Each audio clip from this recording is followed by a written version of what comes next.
for tuning in to MetriSight, a podcast from Metrigy. I'm Beth Schultz. I am Metrigy's Vice President of Research and a Principal Analyst, and with me today is my colleague, Irwin Lazar. Irwin is the President and Principal Analyst, and he is responsible for our workplace collaboration research. Today, we're going to be talking about this year's Workplace Collaboration MetriStar Awards. We're always very excited to do this. But for those of you who aren't familiar with the MetriStar program or who need a refresher, let me do that real quickly. The MetriStar program comes out of our annual Global Buy-Side MetriCast studies.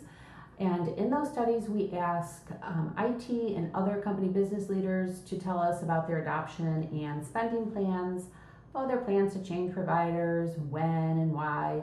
And we rate their providers on a number of criteria and ask them to share business success metrics. From these latter two requests, we then recognize providers that receive at or above average customer sentiment scores and whose customers achieved high business success.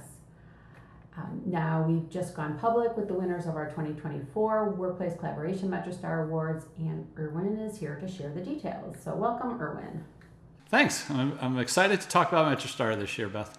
Absolutely. So I gave this very high-level, quick overview of what we do with MetriCast and the MetriStars. Why don't you give us a little bit more background on the Workplace Collaboration MetriCast in particular? Yeah, just to dive a little bit more deeply into it, we had 998 participating companies that comprises organizations based in North America, Western Europe, Southeast Asia, and Australia.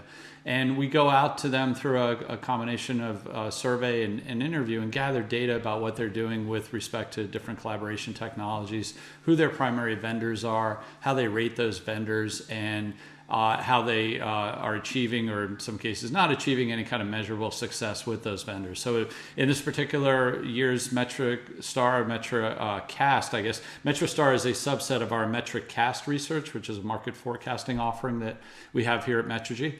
In the MetriCast research, we gathered data on the use of unified communication as a service, UCaaS, aka cloud platforms that offer telephony at a minimum, but also offer additional features like meetings and messaging and so on. We look specifically at on-prem unified communication platforms or private platforms that could be on-prem or privately hosted. We looked at team collaboration software. We looked at desktop telephones. We looked at headsets, meeting applications, video conferencing equipment, SIP trunking services, session border controllers, and we also looked at event software. So all of that will be published, not only just the MetriStars that we're going to talk about, but as part of that MetriCast market forecast, we'll publish a MetriRank study later this year that looks specifically at the UCaaS space, and we'll publish a market forecast that looks at all of those technology areas that I mentioned. That's great. And as I said, MetriStar, we've just announced that, right?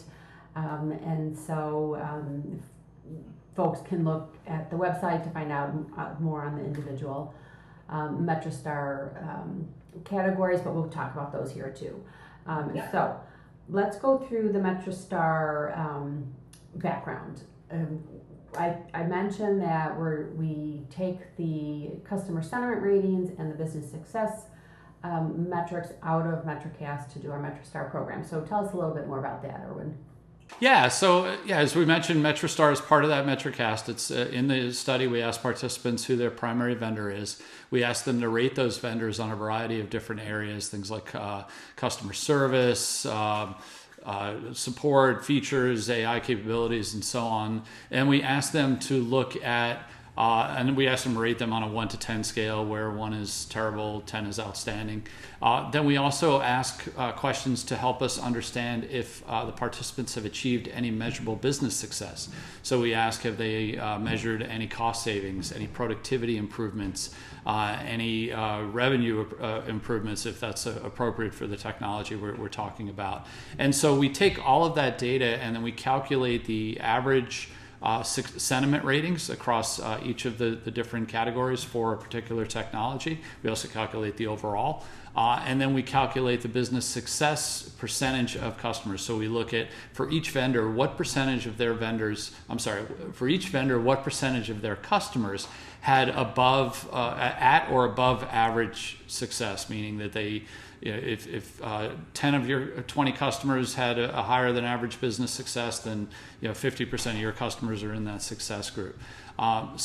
We then calculate our MetriStar award winners based on those who are at or above average in customer sentiment, meaning their customers rated them highly, customer sentiment plus they had at least half of, or at least the average percentage of their customers in the business success group.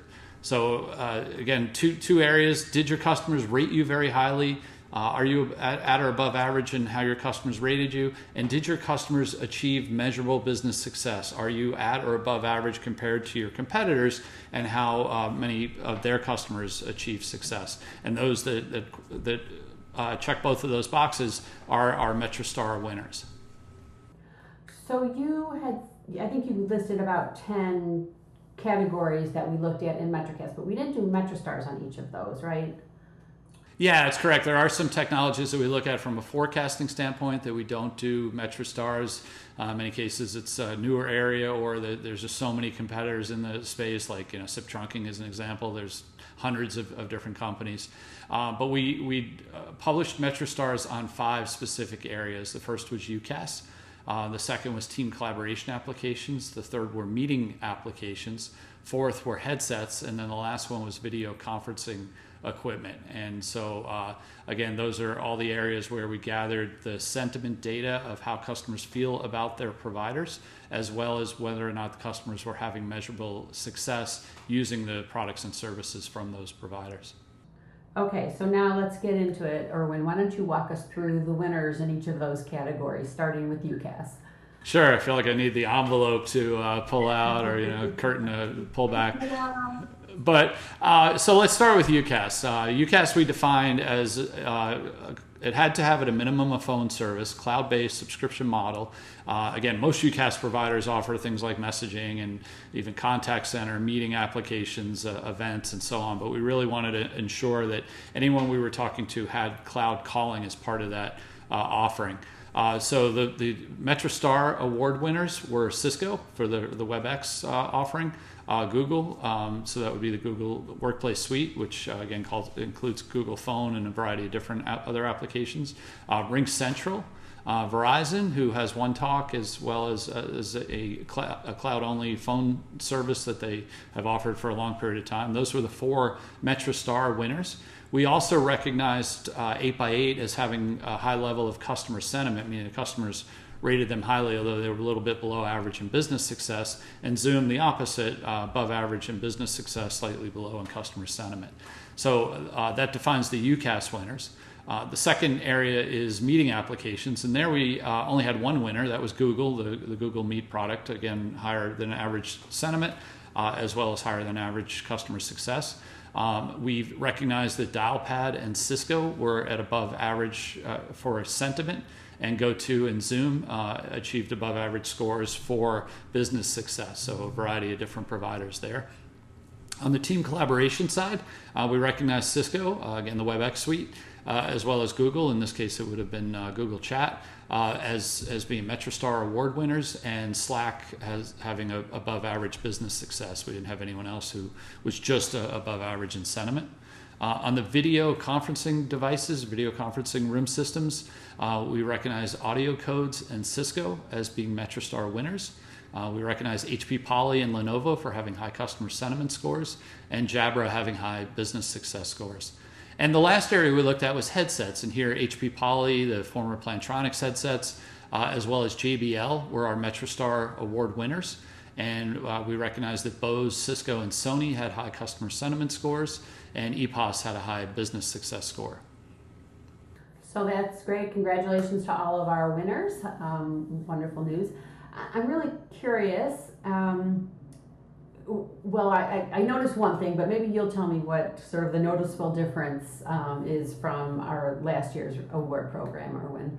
So I'd say the biggest noticeable difference is Microsoft, even though we had ratings data, we had customer sentiment data, customer business success data for all of these product areas, didn't achieve above average in any one of the five specific technology areas, four of which or three of which that they compete in. So meetings, UCAS, and message and team collaboration applications. So I think that's a surprise, given the market momentum and the hype that they have, that, we didn't see that the customers rated them above average on a sentiment scale, or the customers were having business success with them. So, a little bit of a red flag if you're looking at Microsoft or you're a Microsoft customer. I'd say that was the biggest difference from 2023. Yeah, I was definitely surprised to see that list and not see Microsoft on there. Definitely. Yeah, and I think the thing I always like to stress is that, this isn't my evaluation. This is data derived from the customers. And it's how the customers rated their providers and what kind of success the customers were having. So it's not an opinion awards program. It's an awards program that's completely based on what real world customers are saying about the products and services that they're using. Yeah, that's what makes this such a great program, I think. So. Yeah. Okay, so MetriStars completed, published. What's next from Workplace Collaboration MetriCast service? Yeah, so our colleague Diane Myers is hard at work on the next couple of deliverables that will come out from this data set. One is called MetriRank, which is going to be focused on the UCAS space, and it's looking not only at the customer data, so the customer sentiment scores and customer success, but Diane also looks at things like the financial performance, the growth, kind of what's happening in the market with the different vendors, and the solution completeness. So what kind of capabilities the provider is bringing to market. So MetriRank will publish later this year, and that will only be looking at UCAS. And then I mentioned a market forecast deliverable. We'll deliver that in a PowerPoint presentation that you'll be able to, our clients will be able to look at and see what's happening within each of those different technology segments. Are people decreasing spending? Are they increasing spending? How does that look over the next few years? What's happening from a vendor movement perspective? Are vendors losing customers, gaining customers, and so on? So a wealth of data that'll come out within that. And then a bunch of additional supporting data in the form of a spreadsheet that our clients can go in and do their own querying on, that will again give a lot more data about what's happening within the market. So happy to chat with anyone who wants more information about that. Please reach out and contact us, and we're happy to share what's happening within the larger MetriCast offering. So Irwin, while Diane works diligently to get the MetriRank, this UCAS MetriRank out there and the market forecast done, you of course are not just sitting around doing nothing. What else is on your research agenda around workplace collaboration for 2024? Yeah, well, before the fall travel schedule kicks in, I'm working on a study called Employee Engagement Optimization. This is an annual refresh of what we used to call a workplace collaboration study. And in this case, we're going out to about 400 companies. We're gathering data in kind of four core areas. The first is what's happening with hybrid work and meeting spaces and return to the office, and what companies are doing from both an application and a hardware perspective. The second is looking at AI and how companies are investing in AI, how they're dealing with things like training and assessment of performance and benefit from AI, and justifying the cost if it's something that's being offered to them as an additional license. So really kind of an AI reality check. The third one, we're looking at where things are with the Microsoft ecosystem around Teams, especially around telephony, and how are companies adding voice to Teams? Are they going with the Teams phone system? Are they using UCAS services?